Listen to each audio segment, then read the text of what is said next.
Portanto, trata-se de uma miniatura de 36 ou 38 centímetros, 38 centímetros com o para-choques, porque não tem o para-choques, falta-lhe o para-choques e o radiador ou a parte frontal, a grelha frontal, e falta-lhe uma roda também à esquerda.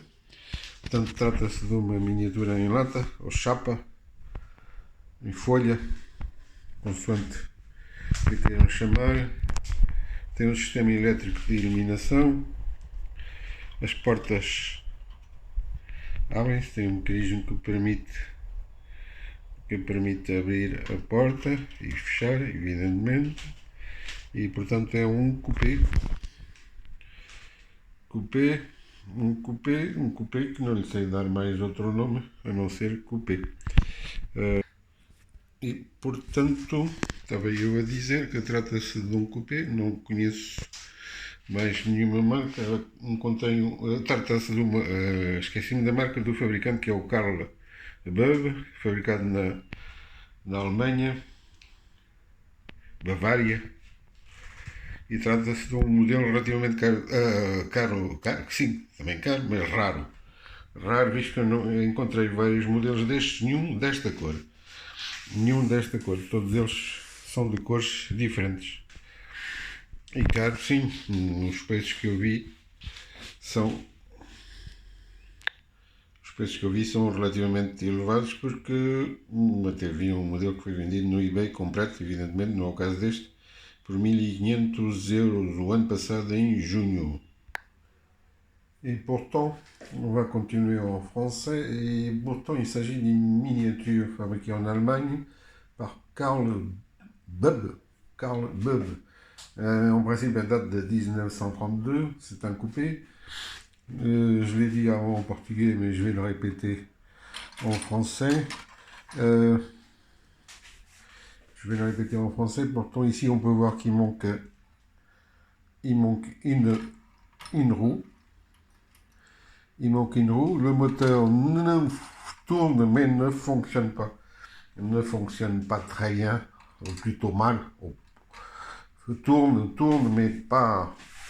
mais ne charge pas, ne tient pas la charge.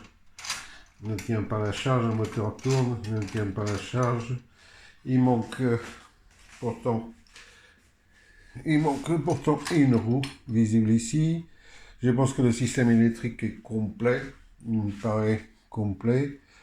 Il manque les portes s'ouvrent. Il y a un système qui permet d'ouvrir les portes. Les portes sont pourtant les deux fermetures fonctionnent. Le chauffeur est présent. Assis sur son siège, comme on peut voir. Et donc il s'agit d'une voiture en tôle de 36 cm sans le pare-choc avant qui est manquant. Pourtant il manque le pare-choc avant, il manque la grille avant, le radiateur, et la roue de ce côté-ci visible. Et le moteur tient donc avec du fil de fer. Sinon, pour le restant, bon, elle a des marques de jeu. Elle a appartenu à un seul propriétaire en principe. Ici, dans la ville où j'habite. Trouver ceci ici, c'est pas très courant. Au Portugal, trouver une miniature de ce prix-là, de cette qualité-là, ici, acheté dans les années 30 ou 40, probablement pendant un voyage, c'est pas très courant. Voilà. Portanto, vamos ficar por aqui. A miniatura tem marcas de brincadeira, de manchas, riscos, algumas amolgadelas. Il y a un peu de tout, il y a des marques de jeu. Parce qu'elle a été jouée. Et son propriétaire en a profité. Il l'a gardée en principe jusqu'à la fin de sa vie. C'était quelqu'un d'assez connu dans la ville où j'habite et qui, a priori, ne manquait pas d'argent. dans son enfance. Voilà, on va en rester là.